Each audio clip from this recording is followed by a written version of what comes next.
I'm Jace Lacob, and you're listening to Masterpiece Studio. In the previous episode of Wolf Hall, The Mirror and the Light, Queen Jane tragically dies from complications after giving birth to her son Edward. While Henry's heart still is, and may forever be, with his late wife, he feels it is his duty as king to remarry. By episode 5, Henry is engaged to the German princess Anne of Cleves, a marriage rooted more in political alliances than love. He feels that this duty to the nation shouldn't end with him. Our cousin, the Duke of Bavaria. It appears to me that our friendship with the German states might be further strengthened if we made a match between him and Mary. A few days later, while Henry's fiancée Anne is en route to England to meet him for the first time, Henry hatches a plot to surprise his new bride before she arrives, a scheme that has everyone worried. My lord, I have decided to make speed to Rochester and greet the bride in my own person. Why, sir?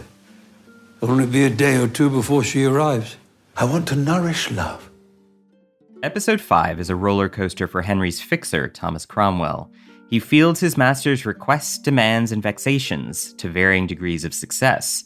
By the end of this episode, Cromwell is elevated to the position of Earl of Essex, but is stripped of this title by the end of the day. His future is bleak.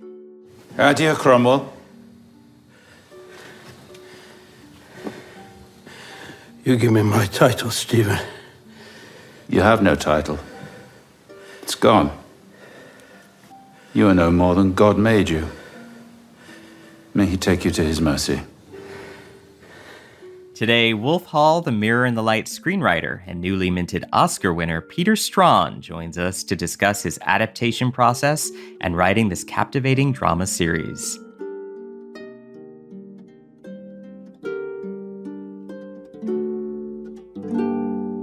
And this week we are joined by Wolf Hall, The Mirror and the Light screenwriter Peter Straughan. Welcome. Thank you. We're speaking about 2 weeks after the Oscars, so I want to start by offering my congratulations on your Best Adapted Screenplay Oscar for Conclave. It's richly deserved. Conclave is such a brilliant thriller about certainty, complicity, and fidelity. What went through your head when Amy Poehler announced your name? Sort of the sound of radio static is what was in my head. I had a mounting panic as we got closer and closer to the award. Because they helpfully announced about 2 awards before mine that there was 1 billion people watching, and that put me into a bit of a tailspin. But yeah, no, it was wonderful. Conclave is about the selection of a new pope. Mean Girls in the Vatican, as one critic put it. But it's a timely meditation on the perils of power and the dangers of certainty, the great enemy of unity. But Conclave is as much about faith as it is about politics. Do you see Conclave as being a cousin to Wolf Hall in that regard, the pomp and circumstance masking the political at its center? Yes. I mean, there are certain overlaps, I think, definitely, and certain concerns that they have in common. There's even sort of a commonality in the trajectory to some extent of the main character. I mean, they're very, very different people, Cromwell and Lawrence, but they both have that outsider status. Neither is expected to go as far as they do. Obviously, no one's expecting Cromwell to rise as high as he does. And Lawrence isn't expected to push as hard as he does, or end up being as radical a force as he ends up being. Yeah, I think he surprises himself, which is not true of Cromwell, who I think always has a kind of iron core of self-belief. But yes, that sort of underdog outsider working their way up through a quite rigid power system. I think that's what drew me to both of the stories to some extent. Of adapting plays, you once said, and I love this quote, "They come as friends, but they're secretly assassins." Novels, on the other hand, make no such pretense, whether it's Conclave or Wolf Hall. How would you describe your approach to the work of adaptation? If you are adapting a novel, as in both of these cases, where do you begin as a screenwriter? I begin, to be honest, with my emotional response to the text. That's what will decide whether or not I do it. Because I think without having some sort of genuine, deep connection to the story, there won't be the rudder that you need, to guide you through all of the thousands of choices that essentially an adaptation is. This piece and not this piece here, that piece there. All of those choices have to be made on the basis of a kind of instinct, really. So you need to feel like you are deeply simpatical with the core of the book that you're adapting. So I start with that. It's just, do I connect with it? And then, again, a very sort of instinctive process is going through the book again and just underlining lines, passages, sometimes whole sequences, on really no more kind of complicated a basis than these feel like they will probably end up on screen. So you do an initial sift, really, of what's the material that I'm going to be working with, what's the clay, that I'm going to be working with. That sounds insulting to call it, reduce it to clay. I suppose it's going to go through a reshaping process one way or the other. Perhaps it's more like dismantling something and putting it together in a slightly different form. With something like Wolf Hall, it's both an incredible gift and an incredible challenge because it's so rich. And it's a huge canvas for a start. It's so rich. The characters are so memorable. She's a wonderful dialogue writer, Hilary. And often there are whole scenes that you just think there it is. There it is already, nothing to be done. But it's also, it flows like a river. That narrative style that she has, it flows like a river. It's like mosaic work is the other sort of slightly labored metaphor that I keep relying on. You take all the pieces that you love and you think, what are the ways I can put them together? And sometimes they will fall into exactly the same shape as the book. And sometimes you're having to, take a line from one part of the story and put it somewhere completely different, or take a memory and make it a line of dialogue.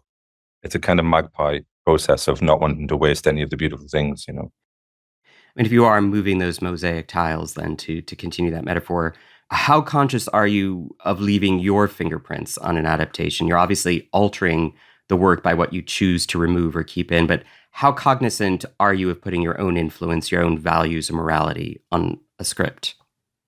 It will happen anyway, whether I choose to or not.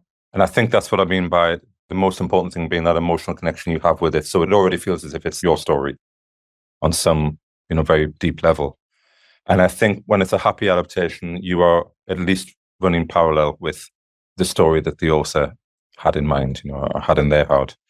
I've noticed that there is a common kind of story that I seem to be responding to in books that seem quite varied from the outside, and that's a story to do with those that are loyal and those who betray. And I don't really know why that's the story that I kind of respond to, but I think that's what I connected with. I sort of realized that was really very much what I responded to in Wolf Hall. It's like a forest. There are lots of paths you could take through Wolf Hall. And obviously, Cromwell's loyalty to the cardinal is central. But for me, that became really what it was about, that it was a kind of revenge tale in a way, where Cromwell decides to take revenge upon those who betrayed his master. The other thing which is interesting, I think, is to some extent when you're adapting, you need to be able to be a ventriloquist as well, because there will be moments where you are adding dialogue or even moments or scenes that aren't from the original material, but you want them to match. So that can feel a little sacrilegious, especially with authors that you hugely admire. But you need a certain amount of chutzpah and to, be prepared to do that. With Wolf Hall, you've said that you had to settle on a spine for your adaptation of the novels, quote, a kind of safety rope flung from one end of the narrative to the other, and settled upon a revenge tale as your narrative engine. How did that inform the narrative structure for Wolf Hall and then moving into The Mirror and the Light? It was exactly the same process. Peter and I met early on and said, okay, so what is the spine for The Mirror and the Light? And also it felt important to us that it was a continuation of Wolf Hall, because I think Hilary saw them as essentially one book that had been cut into three parts, So the starting point for us was that there is a mystery in The Mirror and the Light, really. There's a historical mystery, which is that Cromwell's fall is difficult to understand. It's difficult to explain. There's a kind of hidden process at work. And I remember Hilary saying that for her as a writer, at the beginning of the process, she goes straight to where the problem is, because that's where the energy is, that you can release into your story. So the problem, and I thought a useful way of looking at it was, the problem is, why does Cromwell fall? And so what felt like the solution to Peter and I was that it's of his own doing, really. There are so many people. There's the old families, the Poles, who hate him. There's Norfolk, who hates him. There's Gardiner, who hates him. The king is unpredictable. But in the end, it felt most interesting that the only person really who could bring Cromwell down was Cromwell. And so once you had that idea, it was then why? What's the mechanism for that? And it seemed to us that the answer to that was Wolsey's daughter, Dorothea, who Cromwell goes to sea, and Dorothy accuses him of being a traitor, of betraying her father, Wolsey. And I think Cromwell's notion of himself, as he says, the loyal butcher's dog, who protected and defended and fought for his master, it's a real foundational idea he has of himself. And when that's attacked by Dorothea, it cracks. And I think that's the start of the fall of Cromwell there, because I think he begins to question, am I a traitor? Did I abandon my master in order to forge my own relationship with Henry, my own career? Did I betray him? And if he betrays him, then he's on that list of other traitors that he brought down in Wolf Hall. So one way of looking at it is he accepts that he is the last of the traitors of Wolsey and is involved in bringing himself down. And Wolsey's ghost disappears when he's accused of being a traitor and reappears when he's finally paid the price for that and goes into the tower, and he's kind of free of the curse. I love, as you say, the fact that Wolsey disappears in episode 2 and only comes back later on once he's been that Cromwell has been sort of taken down. That sense of humanity to Cromwell, I think, is both his greatest strength and his greatest weakness. And maybe the cause of his undoing is he fails to act against his enemies while in the king's favor. As a writer, how sympathetic a character do you find Cromwell to be? Hugely sympathetic. I remember reading the first page of Wolf Hall before you really know who your character is. It's just a boy who's close to being murdered by his father. He'd been beaten by his father. Now get up is the command. And you're with him from that moment on, really, in this battle to survive. And I think you're absolutely right. It's his humanity that is why he becomes our man in that terrible tournament, which is essentially the world he enters. And it's also the chink in the armor that will bring him down. With both Wolf Hall and Mirror in the Light, you're working with director Peter Kosminski. How would you describe your working relationship as screenwriter and director? Is it a symbiosis of sorts? Absolutely. I mean, even more so with The Mirror in the Light, because I sort of started Wolf Hall before Peter was attached initially, and then we worked on the script together. But Peter was, here from the very beginning. He was in close contact with Hilary as she was writing the book and was in correspondence with her, and would then discuss things with me and send me emails. And then we talked through, and, Peter worked much more closely on the scripts with The Mirror in the Light. We practically did them together. So it's very much a partnership. Cromwell is aware of how utterly volatile and unpredictable his master is, as he tells Rafe in episode 5. The king would not elevate you, make you Lord High Chamberlain, Earl of Essex, if he meant to destroy you. Have I not taught you, Rafe? Have you not read it in the book called Henry, which I wrote for you? Never say what the king will not do. And others can see it too, like Imperial Ambassador Eustace Chapuis, as he tells Cromwell in episode 1. You have Henry's favor, it's true. But if he withdraws it, you know the cardinal's fate. And you have no affinity, no great family at your back. For when all is said, you are a blacksmith's son. Your whole life depends on the next beat of Henry's heart. But we also get the sense that Cromwell believes his success has insulated him from reprisal. Has Cromwell constructed a false version of Henry in his head? There's an image in Wolf Hall, which is a young Cromwell when he's a soldier holding a snake for a bet to see how long he can hold it before it bites him. It was originally the very first scene of Wolf Hall. We changed it in the end. But I always thought that was the central image. How long can you stay close to danger, believing that you're doing good by being there? The other thing that's very sympathetic about Cromwell is I don't think it's power for power's sake. I mean, there's an element of that, but, he has projects that he wants to see through, religious reform. He also, I think, sees himself as a diluting force in terms of Henry's savagery. He tries to save heads from the block. So I think he's aware of the risk. I think he's a little addicted to the power. I think that is true. There's a dream in The Mirror and the Light of another life he could lead, a peaceful life and a safe life. He could go with his daughter, or he dreams of the abbey, that he wants to buy, that he once visited, which feels like a sort of dream, an idyll of the peaceful life. But I think someone says in the book, you're a gambler. You like the risk of the bet, essentially. And I think that's true. I think he'd be bored by the normal life. He wants to be in the center. He wants to be at the heart of the battle. But I also think when he's at greatest risk, he feels if he can just get face to face with the king, it'll be all right. He believes in his relationship with the king and his ability to reach the king and touch the king. And he probably is right to some extent about that. And that's why others are so concerned with keeping him away from the king. He has the gift of finesse, especially with Henry. He can finesse his way out of almost any situation. But yes, keeping him from Henry prevents that. If that's the role of power in The Mirror and the Light, what do you see as the role of utility here? In Henry's court, is someone's worth based entirely on their utility? And has Cromwell's utility therefore run out? Here's the thing. It's a mystery what Henry thinks, actually. Why does Henry, having just made him the Earl of Essex, so raised him as high as he could, weeks later destroys him? And we don't really know why. Now, to some extent, I think Henry in The Mirror and Light is not Henry from Wolf Hall. The illness is progressing. He's in pain a lot more. And there's this kind of eruption of the irrational and the violent. There's far less of that in Wolf Hall, really. You feel like there'll be flare-ups of anger, but you feel you can reason with him. But there's a kind of murderous irrationality to Henry in The Mirror and the Light. There's a point towards the end where Cromwell bemoans the terrible mistake they're making by getting rid of him, because he knows no one will run the kingdom as well as he does. But there's an arrogance to that, but I think that's also a truth. So I don't think it's not that his utility is at an end. It's that the fools are getting rid of him, and they'll pay the price for that. Wolf Hall tracks not only Cromwell's rise and fall, but that of a large slew of other characters. Anne Boleyn, Jane Seymour, Risley, Rafe, Gregory Cromwell, Jane Rochford. While you're obviously tracking each of their ascents and descents, did you have a personal favorite character to write for? Yeah, there's two different things. So there's my favorite character is Rafe, who I just love. And I find him very moving. There's a scene near the end with Rafe that always undoes me. It's a lovely performance.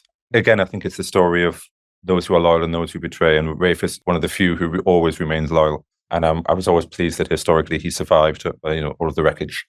But in terms of who you enjoy writing, sometimes that's the characters who have bitterness or have a wicked sense of humor or whatever. So someone like Lady Rochford, for example, was always great to write.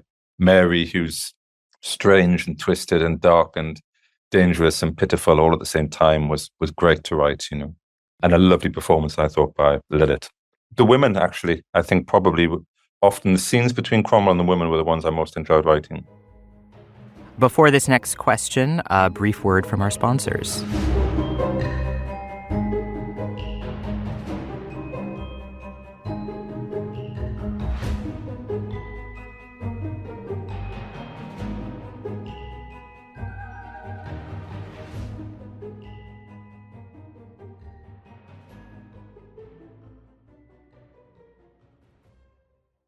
Ocean voyages, expeditions, river journeys.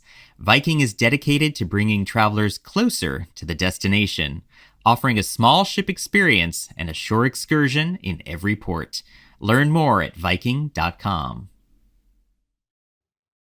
Cromwell and Mary, they are polar opposites politically. They seem thrust together time and time again, and their scenes together do pulse with intrigue and tension. And that bedchamber scene is filled with a subtext that ricochets between romantic intrigue and paternal concern.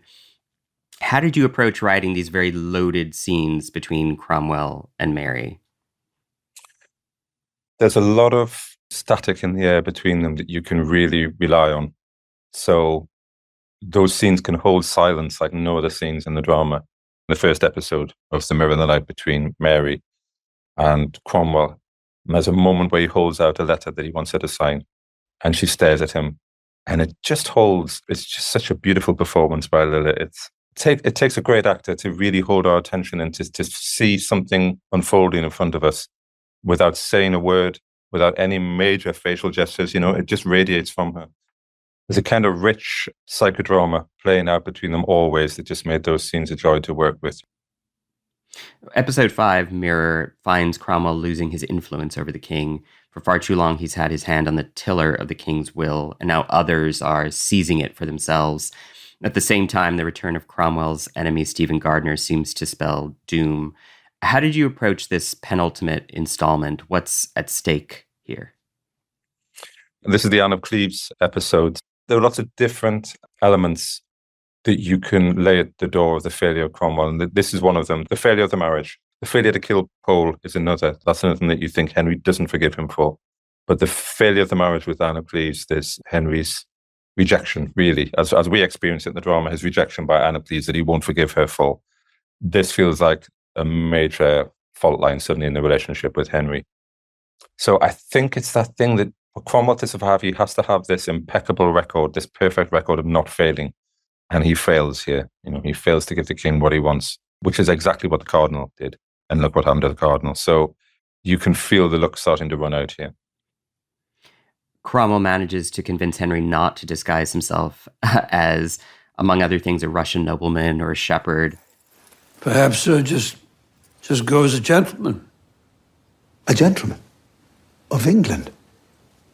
A gentleman with no name. Yes. Very well. I shall be ruled by Lord Cromwell, as all the foreigners claim I am. And there's a deep undercurrent of danger here that the audience seems more aware of than Cromwell himself. What's embedded within that final whispered line?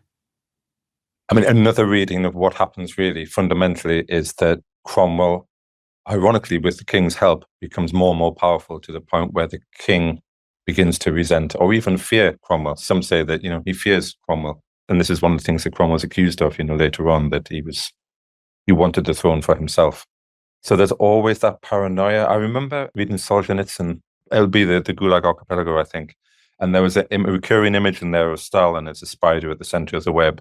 And as you rise in power, you get closer and closer to the spider at the center, and it's more and more dangerous. And the spider is paranoid. And that's Henry as well, isn't it? The closer you get to him, the longer you're around him, how long is it before you fall out of favor and you become accused?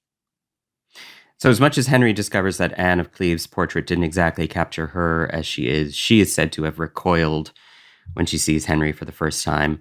Is this the moment, a deliciously off-camera one, where Cromwell's fate is sealed? I'm not sure there is one particular moment, or that's not the way we decided to go with it anyway. I think there are various real-world reasons. There are things you could put on paper and go, yep, that's the reason. You didn't kill Pole. You messed up with Anne of Cleves. You didn't give the king what he wanted. You didn't get rid of Norfolk when you could have done. You didn't rise in the morning with the axe in your hand, as he gives Rafe that advice in the first episode. You didn't do that. You let Norfolk survive, which is inexplicable. So there are lots of reasons you think, well, that's why. But all of it, for me, I found most interesting to think all of that has been allowed by Cromwell himself. So the fundamental reason for the fall of Cromwell is that Cromwell, on some level, decides to destroy himself. Now, that's never made explicit in the scripts, and I don't think Peter ever said it to Mark. It was just a way for Peter and I to kind of navigate the psychodrama going on underneath. When we get echoes, I think, of Jane Seymour's line. The king never does an unpleasant thing. Lord Cromwell does it for him. But we don't get a goodbye from Henry to Cromwell. He doesn't see him. How does the lack of a final encounter sort of make Henry's decision even more vicious, even more final? I like that scene. I think, we can sense is the final encounter between Henry and Cromwell. Let's say the Iron Masters gave us their best welcome, opened their minds to us, showed us all their secrets. They must. No one could keep their secrets from me. As with Wolsey, as with various characters, as with Boleyn, obviously, and Boleyn, there's a moment where he'll just discard another person, no matter how close he's been to them.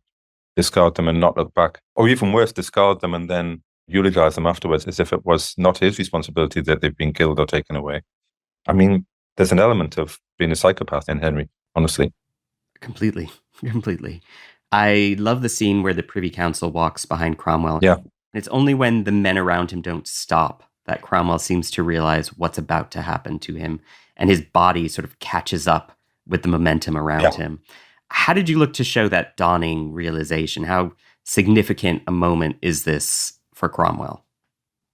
He has a soldier's instincts, I suppose, or a fighter's instincts. I think you're absolutely right to say that it's his mind catching up with what his body's already understood, which is, here it comes the threat. any sequence like that is just wonderful to write, and it's wonderful to film, that mounting tension as they walk in. And when he sits down and acts very calmly and says, well, we should get on with the business, but he knows already. They're all standing around and he knows. And then I find it heartbreaking, that moment where he fights back against them physically, as if this could be stopped. It's like a sort of an animal suddenly, breaking through, a sort of cornered animal. No, it's a baited bear. I mean, he's cornered and they fall on him. It's a surprisingly violent scene. His chain is seized and ripped off his neck, and he takes them all on. He is this baited bear in the corner. And he's a street fighter, They're the keeper of the tower who comes and says, come with me. And so the fight goes out of him when he says that. But you're right, it's a little moment, isn't it? And they happen every now and then, Wolfhall, where all of this sort of courtly, chivalric polish falls away, and you see that it's a savage world, and it's built on savagery. The whole thing's built on, can you kill someone else? And there are these little eruptions every now and then where that's, revealed clearly. I mean, I think it is, the William Kingston showing up, it stops Cromwell completely. He knows in that second he's going to the tower. He knows that it's over. Yet he's still trying to hold on to his dignity. He demands they use his hard-won title. Dear Cromwell. You give me my title, Stephen. You have no title. It's gone. You are no more than God made you. May he take you to his mercy.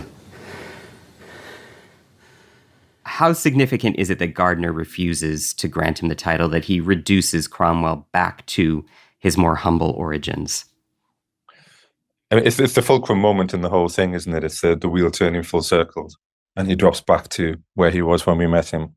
And Gardner, who was, the great antagonist of the story from the very beginning, is the first real antagonist, apart from the world, I suppose, itself, who comes back and is the instrument of the downfall alongside Norfolk. But the thing I always really liked about the scenes with Gardner is, to some extent, true with Thomas More as well, that they are implacable enemies, but there's a kind of comradeship as well.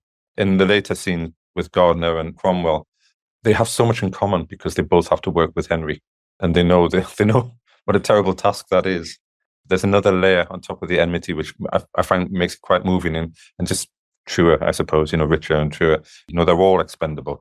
He's no safer than Cromwell, and at times has been very close to being executed. So I always found that quite moving, that all of these enemies, in a sense, have the comradeship of having to work with Henry. The setting for Wolfhall might be the Tudor period, but there is a timelessness to Henry and Cromwell's story that is palpably relevant for our times. What do you hope audiences in 2025 ultimately take away from this narrative? I suppose for me, it's an emotional rather than a kind of theoretical relationship. I just want them to keep that position on Cromwell's shoulder and go with him step by step through this, and feel it, identify with him, feel it as he feels it, because that's how I experienced it, and that's what I found so moving about the books. So I suppose I'd be delighted if audiences have that same experience with the TV series. Is it about then sort of connecting to that inner humanity of Cromwell, a person who traditionally has been seen as sort of a villainous character, and transforming his story into something that we can all understand, that we can all relate to, that we can all sympathize with, that he's not the villain, perhaps, that we've come to think of for the last 400 years? Absolutely. I mean, I think that was always Hilary's project, to take this character from the wings, who, as you say, was always presented as a two-dimensional sort of pantomime villain, and to re-examine him and reanimate him and find in him a kind of underdog hero. You've got quite a few projects in the works, including adaptations of Ned Bowman's The Teleportation Accident and Dave Hutchison's Fractured Europe series. What is next for you? Well, the next thing he's going to shoot is another adaptation. There are a series of books by Philip Kerr, loosely grouped under Berlin Noir, which is a detective story, but sort of spans through from 20s Germany through under the Nazi rule to post-war. So I've adapted a sort of origin series for that, and that's going to be shooting this year. So Bernie Gunther. So Bernie Gunther is exactly right, yeah. Peter Straughan, thank you so very much. It was a pleasure. Thank you. And now we're back with Wolf Hall, The Mirror and the Light production researcher Kirsten Clayton Yardley to discuss fact and fiction in episode 5. The education of Anne of Cleves. It is said she knows no other language than German and can neither sing nor dance. Was Anne's education quite as cheerless as it's made out to be here? It's probably not quite as dull as they make out. Henry VIII and the English courtiers. The Cleves court in the 15th century is quite influenced by Burgundy. And so jesters, music, hunting, these are all things that they're aware of and that they indulge in. The problem that they have by the time that Anne of Cleves is a child is that they're not as wealthy. So they probably can't afford to do as much as they did in the 15th century. So she's probably missed kind of that high point of Burgundian culture in her home. She could read, she could write, but there's kind of different expectations on her. Anne of Cleves is perhaps a little bit more domestic in her education. So she's learning about how you manage your household, like how you manage finances, sort of cooking and sewing and embroidering. And I think the other big difference in her education is that the German kind of education that she would have had has this concept of the Frauenzimmer. So this is a female-only space. So boys are only allowed in there up to the age of 12. And after that, the only man who's allowed in is the doctor to the household. And when the girls growing up in this room socialise, it's often in the afternoons, and they're quite carefully watched by chaperones.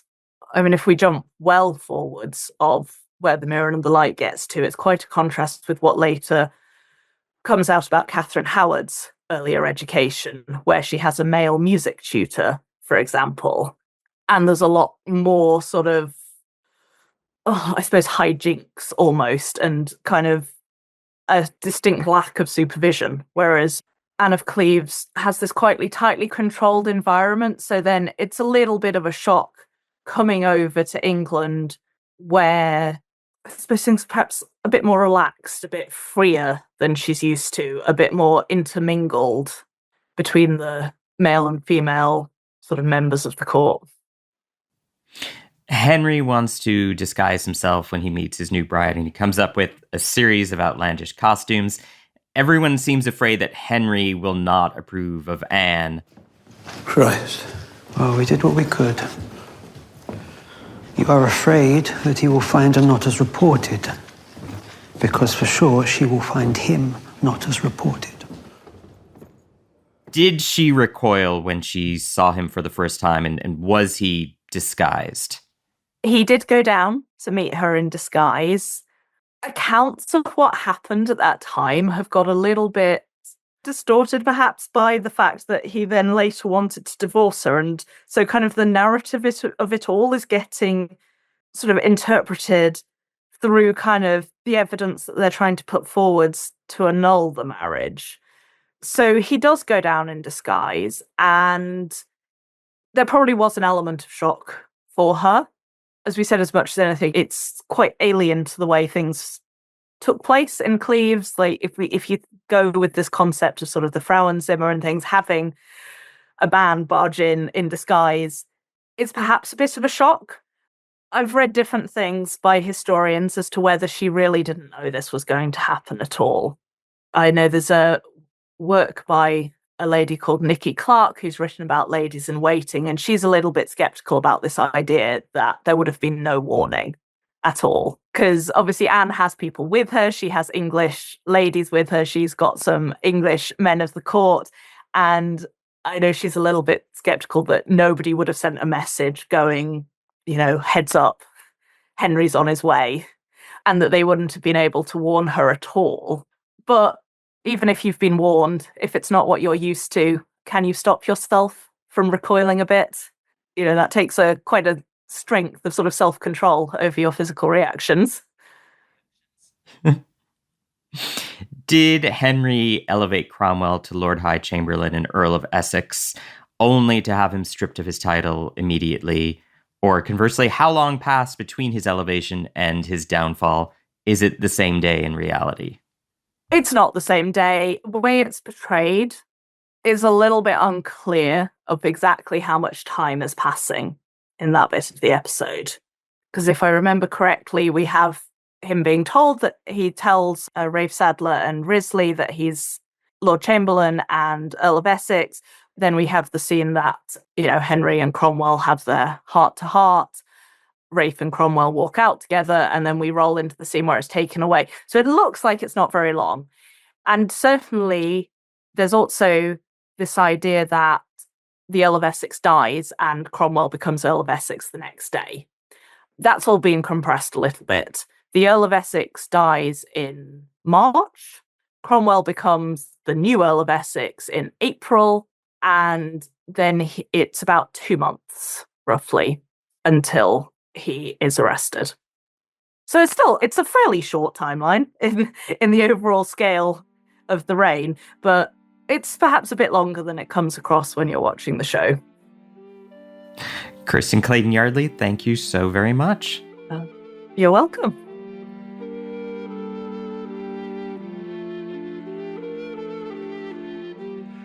Next time, Cromwell is imprisoned in the Tower of London. Rafe, his ever-loyal ward, pays him a visit. I did not know myself what was happening. If I had known, I would have got warning to you somehow. Next week, we sit down with Thomas Cromwell himself, actor Mark Rylance, to discuss how he got inside the mind of King Henry VIII's infamous fixer.